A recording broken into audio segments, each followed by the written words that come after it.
La place d'Abidjan est noire de monde aujourd'hui. La place de Côte d'Ivoire est noire de monde aujourd'hui. Car le peuple de Côte d'Ivoire a compris qu'il doit démontrer au tyran Alassane Dramane Ouattara que le souverain en Côte d'Ivoire, c'est le peuple. Ce n'est pas un individu qui s'est incrusté dans la vie politique nationale au prix de plusieurs forfaitures, qui va confisquer la souveraineté nationale du peuple ivoirien. Ce n'est pas un individu qui va prendre le peuple ivoirien en otage. Ce n'est pas un individu qui va confisquer le destin du peuple ivoirien. Fut-il Alassane Dramane Ouattara, satrape reptilien venu de Sendou et ayant renié notre belle terre burkinabé de Sendou dans l'espoir de troubler toute l'Afrique avant d'être bientôt dégagé. Je voudrais donner sept raisons pour lesquelles le peuple ivoirien a raison de se mobiliser pour mettre fin au pouvoir de Ouattara. Écoutez bien les 7 raisons de la colère ivoirienne et de la révolution ivoirienne. Dans une déclaration solennelle publiée le 29 juillet 2025, l'actuel président ivoirien, M. Alassane Dramane Ouattara, avait présenté officiellement sa candidature pour les prochaines élections présidentielles du mois d'octobre 2025 en Côte d'Ivoire. Et dans cette déclaration, M. Alassane Dramane Ouattara était en train de nous dire qu'il s'était présenté parce que la constitution ivoirienne lui permettait, que son état de santé lui permettait. Et ce qui est important à retenir pour nous, c'est parce que M. Alassane Dramane Ouattara disait que c'est les Ivoiriens qui veulent qu'il se présente aux prochaines élections présidentielles. Mais la manifestation d'hier déroulée à Yopougon, une manifestation qui a été appelée par le Front commun pour exiger la réinscription de M.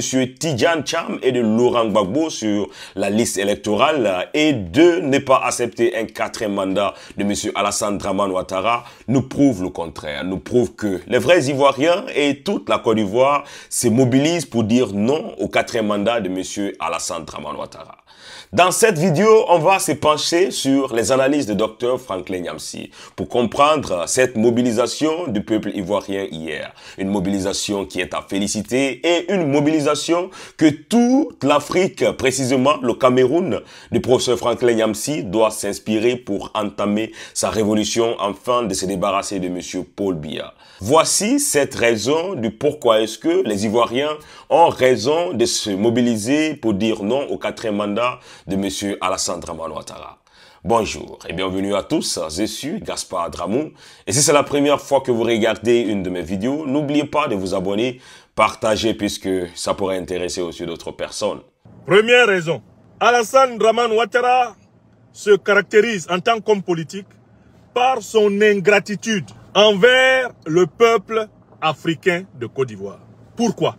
Apparu en 1989 dans la classe politique de ce pays à laquelle il n'appartenait pas, après avoir émergé dans ce monde au Burkina Faso, fait ses études au Burkina Faso, anciennement Haute-Volta, par la suite, grâce à une bourse voltaïque, fait ses études aux États-Unis, commencé sa carrière au FMI à la Banque mondiale, et après sa cooptation par le néocolonialisme français à la Banque de France, comme sous-fifre à la BCAO, Monsieur Alassane Dramane Ouattara n'avait aucun titre à exercer les plus hautes fonctions de l'État de Côte d'Ivoire, si ce n'est le hasard des circonstances et la courtisanerie de sa concubine d'alors, Dominique Folorou Nouvian, qui deviendra Ouattara en 91, eh bien c'est grâce à cela que cet homme fut présenté au président Houphouët-Boigny comme étant un technocrate qui serait capable d'équilibrer l'économie ivoirienne au regard de sa connaissance de la finance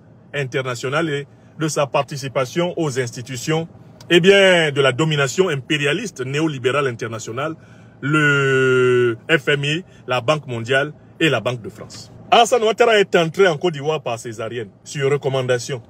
Il n'est pas entré en Côte d'Ivoire par la voie naturelle. Premier point. Deuxième point, pourquoi il ne faut pas qu'Alassane Ouattara continue à capturer ce pays? Eh bien parce que, au lieu d'être reconnaissant envers la Côte d'Ivoire, Alassane Ouattara l'a essentiellement troublé, perturbé, défiguré. Alassane Dramane Ouattara l'a déstabilisé de manière constante, de 1989 jusqu'à aujourd'hui. Voici les grandes étapes de la déstabilisation de la Côte d'Ivoire par Ouattara. Quand il arrive, il se met à privatiser à outrance l'économie ivoirienne pour ses amis occidentaux, français notamment. Et il participe à la plus grande arnaque du siècle, puisqu'il va s'enrichir grâce aux rétrocommissions des privatisations, déstabilisation économique. Alassane Dramane Ouattara est le déstabilisateur de la paix, de la fraternité, de la solidarité des peuples ouest-africains. C'est lui qui crée la carte de séjour des étrangers en Côte d'Ivoire. Il le fait exprès, parce qu'il sait que les Ivoiriens du Nord ont des patronymes qui sont semblables à ceux des Maliens, des Guinéens, des Burkinabés, des Sénégalais. Et il sait que cette histoire de carte de séjour va provoquer un amalgame entre les ressortissants du pays, les Ivoiriens, et leurs frères de la sous-région. Et une fois que cet amalgame commence, sous la forme de contrôle aux faciès et aux patronymes, Alassane Ouattara pose son troisième acte de déstabilisation de la Côte d'Ivoire. Cet acte va consister à créer la Charte du Nord, dans laquelle il se présente comme le défenseur des Ivoiriens du Nord qui se sentent confondus grâce au mécanisme de la carte de séjour créée par Ouattara avec leurs frères du Mali, du Sénégal, de la Guinée, du Burkina Faso, etc. Alassane Ouattara ne s'arrête pas là. C'est lui qui mène l'une des plus féroces répressions de l'opposition politique en Côte d'Ivoire, sous le régime de Félix Houphouët-Boigny, en 1992. Et en 1991, il est le Premier ministre qui va organiser la plus féroce répression du mouvement estudiantin. C'est Ouattara.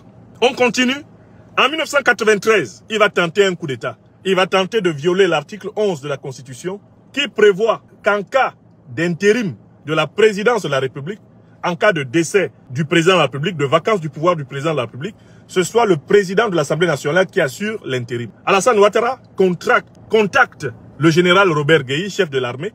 Il contacte celui qui était alors président du Conseil économique et social, Philippe Grégoire Yassé, pour que ceux-ci s'associent avec lui.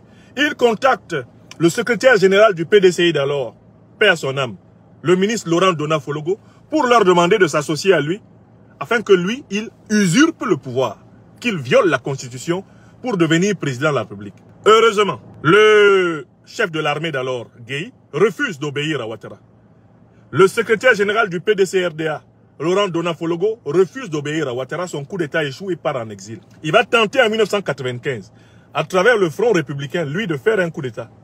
Mais il laisse le sale boulot, bien sûr, à Laurent Gbagbo, qui, lui, pense faire une mobilisation populaire, alors qu'Alassane Ouattara, lui, envisage d'utiliser cette mobilisation pour un coup d'État. En 1999, après avoir annoncé plusieurs fois dans la presse qu'il va frapper le pouvoir bédier, qu'il va frapper ce régime tombera. Alassane Ouattara perpètre le coup d'État du 24 décembre. Ce sont ses partisans qui font ce coup d'État et qui déguisent le coup d'État derrière le général Gueye. Ouattara revient et il dit « This is not a coup d'État, this is a revolution » dans son anglais transparent inimitable. Ceci n'est pas un coup d'État, c'est une révolution. Il félicite le général Robert Gueye en espérant que le général Robert Gueye ait pris le pouvoir pour le lui donner sur un plateau en or. Erreur. Le général Gueye a pris plaisir au pouvoir. Il modifie la Constitution. Il introduit un article 35 fait pour exclure Ouattara, puisque cet article interdit à celui qui veut être président de la République d'avoir jamais bénéficié d'une autre nationalité. Or, Alassane Ouattara, c'est de notoriété, est un citoyen voltaïque de naissance. Et donc, il lui est impossible d'échapper au couperet de l'article 35. Voilà comment Alassane Ouattara va tenter de faire assassiner le général Gueye par le complot du cheval blanc en septembre 2000. Il échoue. Le général Gueye, à son tour, échoue face au candidat Laurent Gbagbo de l'opposition du FPI, qui remporte l'élection présidentielle dans des conditions qu'il a lui-même dites calamiteuses. Certes, mais c'est lui qui a battu Gueye. Gueye tombe, mais Alassane Ouattara veut profiter de la chute de Gueye pour reprendre le pouvoir que Gbagbo a arraché à Gueye dans les urnes et par la mobilisation militaro-civile. Affrontement. Cela va provoquer le fameux charnier de Yopougon. En janvier 2001, Alassane Ouattara récidive. Ce sont ses partisans qui mènent le complot de la Mercedes noire. En septembre 2002, c'est pour Alassane Ouattara. Le président Guillaume Soro l'a dit que le coup d'État est fait à partir du Burkina Faso. Le même Alassane Ouattara se retrouve au cœur de la crise ivoirienne en 2010-2011. Il n'écoute pas le premier verdict du Conseil constitutionnel. Il préfère écouter la Commission électorale indépendante, l'ONUCI et la France, qui le donnent vainqueur. Au lieu de sauver les vies, il préfère prendre le pouvoir par la guerre. C'est le même Alassane Dramane Ouattara qui trompe en 2015 le président Bédié. Le 17 septembre 2014, le président Bédié lance l'appel de Daoukro. Il demande à son parti, le PDC-RDA, de soutenir la candidature de Ouattara comme candidat unique du RHDP en 2015, en échange d'une rétrocession de la candidature au PDC-RDA en 2020. Alassane Ouattara publiquement applaudi. En privé, Ouattara me dira, j'ai applaudi parce que c'était dans l'air du temps. Je ne lui ai rien promis au président Bédié. Alassane Ouattara confisque à partir de 2015 le pouvoir d'État. En 2020, il veille à éliminer tous les candidats de nature à le battre. Par solidarité envers les candidats exclus, le président Bédié refuse de participer à la mascarade. Alassane Ouattara massacre les Ivoiriens. Il coupe la tête en Nguessan Kouakou Toussaint à Daoukro en novembre 2020. C'est cet Alassane Draman Ouattara, usurpateur devant l'Éternel, qui, en violation des articles 55 et 183 de la Constitution de 2016, prétend maintenant faire un 4e mandat, alors que le 3e était déjà anticonstitutionnel. C'est-à-dire que quelle que soit la manière de résumer l'histoire politique d'Alassane Draman Ouattara, vous voyez que tous les actes fondamentaux d'Alassane Ouattara en politique correspondent au moment de souffrance des Ivoiriens, ces 30 dernières années. Vous prenez à partir de 89-90, toutes les souffrances des Ivoiriens, Ouattara est derrière. 93, Ouattara derrière. 95, Ouattara derrière. 99, Ouattara Draman derrière. Janvier 2000, Ouattara derrière. Octobre 2000, Ouattara derrière. Septembre 2000, Ouattara derrière. Janvier 2001, Ouattara derrière. Septembre 2002, Ouattara derrière. Les souffrances de 2010-2011, Ouattara devant. Les souffrances de 2020, Ouattara devant. Et nous sommes maintenant en 2025. Il est le plus grand bourreau jamais connu du peuple ivoirien. Ça, c'est la troisième raison pour laquelle ce monsieur-là, il faut mettre fin à sa carrière politique en Côte d'Ivoire. Je passe à la 4e raison. Il y a une 4e raison. Alassane Ouattara, que vous voyez, est associé à toutes les forces qui sont ennemies de la souveraineté africaine. C'est un ennemi de la souveraineté africaine. Ennemi de la souveraineté africaine. Il est un commis de la Banque de France, c'est-à-dire de ceux qui sont chargés de maintenir en esclavage monétaire 15 pays africains. Il a toujours saboté toutes les initiatives ayant pour but de doter l'Afrique d'une monnaie autonome. Voilà pourquoi il faut le combattre. Alassane Draman Ouattara, que vous voyez, a été au cœur de toutes les tentatives d'agression déguisée du néocolonialisme, du colonialisme français et de l'impérialisme occidental contre les Africains. L'exemple le plus visible, sous vos yeux, ça a été l'instrumentalisation de la CEDEAO. Vous avez vu comment Alassane Ouattara a été à la manœuvre pour utiliser la CEDEAO afin de s'attaquer au Mali, s'attaquer au Burkina Faso. Vous avez vu Alassane Ouattara monter en première ligne, annoncer que lui, il montait un bataillon de 1500 hommes pour attaquer le Niger. Vous avez vu Ouattara faire ça. Tout ça pour imposer des valets de la France-Afrique à la tête des pays africains. Vous avez vu Ouattara le faire. Donc, en fait, la sous-région et toute l'Afrique ont intérêt à ce que ce monsieur tombe. Parce que tant qu'il ne tombe pas, eh bien, nous ne pourrons pas bénéficier de toute l'énergie positive du peuple de Côte d'Ivoire dans le processus d'émancipation de toute l'Afrique de l'Ouest. La chute de Ouattara est un moment essentiel de la libération de l'Afrique. Comme celle de Paul Biya en Afrique centrale. Comme celle des dictateurs d'Afrique centrale. Leur chute là sera un moment fondamental de la libération de l'Afrique. Et ça, c'est une 3e raison importante. Je passe à la 4e raison. Alors, Alassane Ouattara doit être débarqué du pouvoir. Parce que Alassane Ouattara a détruit quelque chose qui est le fondement de la société. À savoir la confiance en la parole donnée. Alassane Ouattara est un ennemi de l'ordre. C'est un ennemi de l'esprit. C'est un ennemi de la loi. C'est un ennemi de la norme. C'est un ennemi de la morale. Pourquoi? Parce que cet homme-là s'est illustré par les plus grands mensonges politiques de toutes les générations politiques que la Côte d'Ivoire ait jamais connues. Et il est le plus grand mythomane politique africain que l'on puisse connaître. Il a menti sur ses origines. Il a menti sur ses intentions politiques. Il a menti à tous ses alliés. Je vous rappelle qu'il a été l'allié du président Houphouët-Boigny. Il l'a même fait cocu. Je vous rappelle qu'il a été l'allié du président Bédié. Il l'a roulé dans la farine. L'allié du président Guillaume Soro, roulé dans la farine. L'allié du président Babo, roulé dans la farine. L'allié du général Robert Gueye, roulé dans la farine. Alassane Ouattara, que vous voyez là, il a été l'allié de Tidiane Thiam, l'actuel président du PDCI, et il a roulé dans la farine. Il faut que vous preniez conscience du fait que cet homme incarne ce qu'on ne veut pas en politique. Toute société politique se construit sur le respect de la parole donnée, qui est la condition de la confiance d'homme à homme, mais aussi de la fiabilité des institutions. Alassane Ouattara représente l'anti-parole, l'anti-serment. Alassane Ouattara est un parjure incarné. Chaque fois, il a fait le contraire de ce qu'il promet. Sous Alassane Ouattara, chaque Ivoirien un toit. Alassane Ouattara est le plus grand, chasseur expulseur d'Ivoiriens de tous les temps. Alassane Ouattara a fait le plus grand nombre de sans-toits qu'un président ivoirien ait jamais provoqué dans ce pays. Sous Alassane Dramane Ouattara, aucun opposant ne sera en prison. Alassane Ouattara a battu le record d'emprisonnement des opposants. Les prisons politiques ivoiriennes ont été pleines de son arrivée à la primature jusqu'à aujourd'hui. Par sa faute. Ah, sous Alassane Dramane Ouattara, vraiment, on n'aura pas besoin de plus de 15 ministres. Un gouvernement de plus de 15 ministres, c'est pas la peine. Un gouvernement pléthorique. Alassane Ouattara a battu le record des gouvernements les plus pléthoriques de l'histoire de la Côte d'Ivoire. Ouattara que vous voyez.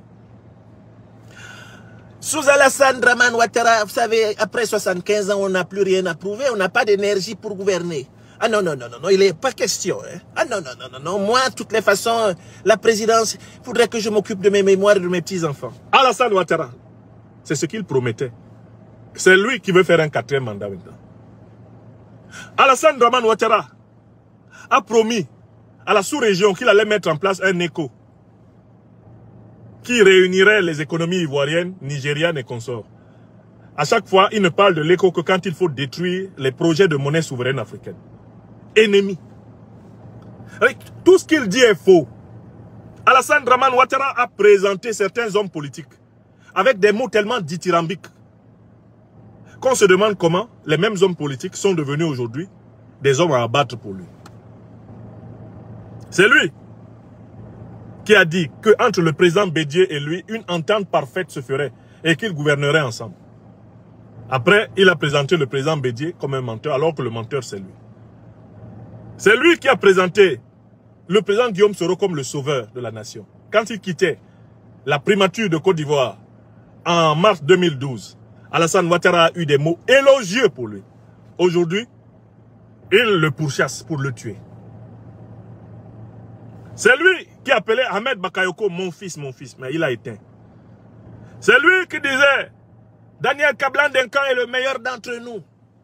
Daniel Kablan-Denkan sait où il se trouve. C'est lui qui présentait une carrière prometteuse à Ouattao. Ouattao s'y met sous terre par la faute de Ouattara. Hambak, mon fils Hambak, 6 pieds sous terre par la faute de Ouattara. Alassane Dramane Ouattara est un ennemi de ce qui constitue la base de la relation. La relation sociale, la parole donnée, la parole respectée, la promesse tenue. Et voilà pourquoi il faut se débarrasser de lui, parce que tant qu'Alassane Ouattara tient le pouvoir en Côte d'Ivoire, la Côte d'Ivoire est sous le pouvoir du démon, du diable. La définition de Satan, c'est le calomniateur. Shaitan, c'est celui qui vit du mensonge, c'est le père du mensonge. Laisser un tel type diriger le pays, c'est laisser le pays sous le pouvoir de Satan. Car le monsieur ment nuit et jour. Il ment de façon éhontée, il ment régulièrement, il ment constamment. Et Alassane Ouattara ment sur la longue durée. Le mensonge, c'est lui. Alassane Ouattara et le mensonge se sont mariés et ils sont devenus un. C'est la même chair que celle de Satan. Oui. Je passe à la 5e raison pour laquelle il faut combattre Alassane Ouattara.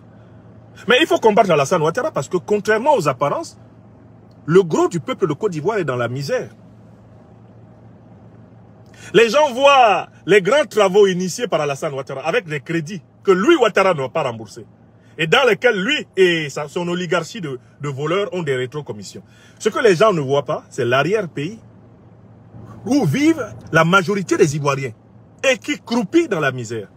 Les gens ne voient pas. Quand ils se contentent de la propagande d'Abidjan, les filles et fils de paysans qui ne sont pas allés à l'école, qui sont obligés d'aller travailler dans les champs. Les gens ne voient pas. Les étudiantes et étudiants qui reçoivent des diplômes qui ne correspondent à rien sur le marché du travail. Les gens ne voient pas tout le système universitaire ivoirien s'effondrant sous la massification, des étudiants faisant leurs besoins en plein air, dans des campus bondés. Les gens ne voient pas. Les gens ne voient pas l'effondrement de la famille, sous le poids de la misère quotidienne, de l'incapacité des parents d'assurer aux enfants des conditions de vie viables. L'ampleur de la prostitution et de la drogue. dans la jeunesse. Les gens ne voient pas. Quand ils écoutent la propagande de la vitrine du tombeau blanchi d'Abidjan. Les gens ne voient pas les familles jetées à la rue qui dorment sur les dalles de cimetière. Les gens ne voient pas des peuples ivoiriens spoliés de leurs terres par la boulimie foncière des Ouattara. Les gens ne voient pas. Les gens ne veulent pas voir. Les diasporas ivoiriennes remplies de souffreteux dont beaucoup meurent en traversant le Sahara, en se noyant dans la Méditerranée. Les gens ne veulent pas voir. Les gens ne voient pas. Une population à 70-90% livrée au chômage et obligée de vivre de la débrouillardise, selon les chiffres de la Banque africaine de développement. Une dette publique qui explose, dont Ouattara ne remboursera rien et dans laquelle il se fait plein les poches. Il s'en met plein les poches. Il faut voir tout cela, cette misère-là. On ne peut pas laisser M. Ouattara continuer de conduire la Côte d'Ivoire vers le fond, eh bien, au fond de la catastrophe. Sixième raison. Alassane Dramane Ouattara est une pièce maîtresse du terrorisme qui frappe l'Afrique. Parce qu'il est allié des puissances qui ont créé les organisations terroristes, à savoir les puissances de l'OTAN. Il a fait de la Côte d'Ivoire une base arrière des puissances de l'OTAN. Or, l'OTAN, c'est l'organisation qui parraine Al-Qaïda et l'État islamique. C'est l'organisation qui parraine les grandes puissances occidentales afin que l'Afrique soit en instabilité permanente et qu'il soit ainsi aisé de continuer à piller l'or, le pétrole, le mangue. Alassane Ouattara, c'était un grand chef terroriste. Et le peuple ivoirien ne peut pas continuer à laisser au palais présidentiel un grand chef terroriste, sans malheureusement servir la cause du suicide collectif des Africains. Aujourd'hui, la Côte d'Ivoire est sous le commandement militaire de l'OTAN. Les officiers de l'OTAN siègent à l'état-major de l'armée ivoirienne. Or, c'est l'OTAN qui a détruit la Libye, qui a assassiné Kadhafi. C'est l'OTAN qui a armé Al-Qaïda et l'État islamique pour attaquer le Sahel. Et Alassane Ouattara est leur pion. Il est le pion du néocolonialisme français, qui fait semblant d'avoir fermé ses bases militaires ivoiriennes, sénégalaises, mais qui a reconverti son personnel en mercenaires dans les compagnies militaires privées, conformément au plan qui a été publiquement annoncé par de nombreux généraux et chefs d'état-major français. Donc Alassane Ouattara là, et ça c'est une sixième raison extrêmement importante, Alassane Ouattara est un agent du terrorisme international anti-africain. Il doit être traité comme tel et combattu comme tel. Enfin, il y a une septième raison pour laquelle il faut combattre Ouattara. Il faut combattre Ouattara parce que Alassane Ouattara est déterminé à détruire la révolution africaine de l'AES. Alassane Ouattara est déterminé à éliminer les présidents Goïta, Traoré et Tiani. Il en a fait la promesse à ses maîtres occidentaux. Il y travaille. Et il y a une qualité qu'on doit reconnaître à Ouattara dans sa méchanceté. La qualité qu'Alassane Ouattara possède dans sa méchanceté, c'est qu'il est discipliné et rigoureux dans sa méchanceté. C'est important que vous sachiez que vous pouvez changer d'avis sur Ouattara. Parce qu'il a réussi à vous flatter. Mais lui ne change jamais d'avis sur vous quand il a décidé d'avoir votre peau. Je recommence. Alassane Ouattara est discipliné dans la méchanceté. Il a décidé d'éliminer les présidents Tiani, Goïta et Traoré. Il l'a promis à ses maîtres. Écrivez ce que je vous dis. Il peut de temps en temps, par des délégations diplomatiques, en déplaçant tel ou tel de ses ministres, par des petits sourires, par des petites souplesses, donner l'impression d'avoir pris acte de l'existence de l'AES. Mais il faut que vous sachiez qu'Alassane Ouattara, dans son naturel profond, dans sa quintessence, Alassane Ouattara, dans son fort intérieur, continuera sans fin d'élaborer des complots pour éliminer, dans l'ordre, le capitaine Ibrahim Traoré, le général d'armée Assimi Goïta et le général d'armée Abdourahmane Tiani. Cela, il l'a promis à ses maîtres. Et Alassane Ouattara tient toujours sa parole en matière d'opérations négatives. C'est un diable discipliné, un diable rigoureux. Donc à partir du moment où Alassane Ouattara veut l'élimination des leaders de la révolution africaine, mais la révolution africaine doit se battre pour que Ouattara perde le pouvoir. La perte du pouvoir par Ouattara est vitale. Pas seulement pour la Côte d'Ivoire. C'est vital pour l'Alliance des États du Sahel. C'est vital pour l'Afrique de l'Ouest. C'est vital pour l'Afrique qu'il tombe. Car si Ouattara tombe, c'est l'un des éléments du précaré de la France-Afrique qui va sauter. Il restera l'élément sénégalais, l'élément djiboutien et l'élément gabonais. Et dans ces conditions, il n'y aura plus de précaré et bien néocolonial français en Afrique. La chute de Ouattara est donc nécessaire. Et la mobilisation du peuple de Côte d'Ivoire est légitime. Voilà les raisons. Voilà les raisons pour lesquelles il était hors de question que je laisse passer cette journée sans apporter ma modeste contribution à la mobilisation révolutionnaire du peuple ivoirien. Mais je conclus en disant, ce que le peuple ivoirien est en train de montrer, c'est cela que nous, peuple camerounais, dans mon pays natal, le Cameroun, nous devons montrer. Nous devons montrer que les souverains, c'est nous les peuples. Les peuples africains sont plus forts que les tyrans. Nous devons sortir partout où cela est nécessaire, par millions, pour donner la preuve au monde que nous savons que le souverain, c'est le peuple et non pas le tyran. La chute d'Alassane Dramane Ouattara, comme la chute de Paul Biya, ce sont des chutes qui annonceront et accéléreront les chutes de tous leurs homologues en Afrique de l'Ouest et en Afrique centrale, leurs homologues dictateurs. La chute de tout dictateur de la France-Afrique est un moment essentiel du chemin vers la libération des autres pays pris en otage par les mêmes. Et Alassane Ouattara et Paul Biya sont des modèles absolus de la négativité dont l'Afrique doit se débarrasser. Nous devons exemplairement chasser ces tyrans pour que les autres sachent qu'il vaut mieux qu'ils démissionnent avant que les peuples n'arrivent. Il faut que ce qui va se passer en Côte d'Ivoire et ce qui va se passer au Cameroun soit un avertissement sans frais pour les derniers despotes de la France-Afrique. Qu'ils partent sans même qu'on les chasse. Il faut qu'on chasse Ouattara, qu'on chasse Biya du pouvoir pour que les autres sachent qu'il vaut mieux qu'ils partent avant même qu'on les chasse. C'est important de soutenir le peuple ivoirien. C'est important de soutenir le peuple camerounais. Et c'est avec cette même énergie qu'on soutiendra le peuple togolais, le peuple béninois. C'est avec ça qu'on va soutenir le peuple congolais, le peuple gabonais. C'est avec cette énergie. C'est extrêmement important ce qui se passe en Côte d'Ivoire aujourd'hui. C'est extrêmement important ce qui va se passer au Cameroun. Qui doit se passer au Cameroun. Car en effet, c'est la règle de la mobilisation maximale des populations qui permet de démembrer les dictatures. Alassane Ouattara, ce 9 août, commence à goûter au raisin de la colère du peuple de Côte d'Ivoire. Je ne doute pas un seul instant que les mobilisations qui viennent seront encore plus monstrueuses, encore plus massives, et qu'il ne restera plus à M. Ouattara que le choix entre se démettre et être démis. À chaque fois que nous avons l'occasion, nous aimons leur rendre hommage, car nous savons qu'ils sont tombés pour nous.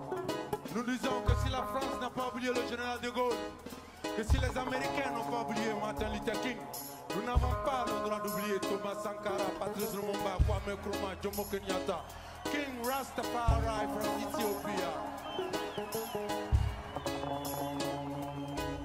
Ils ont oublié la prison d'Assabo.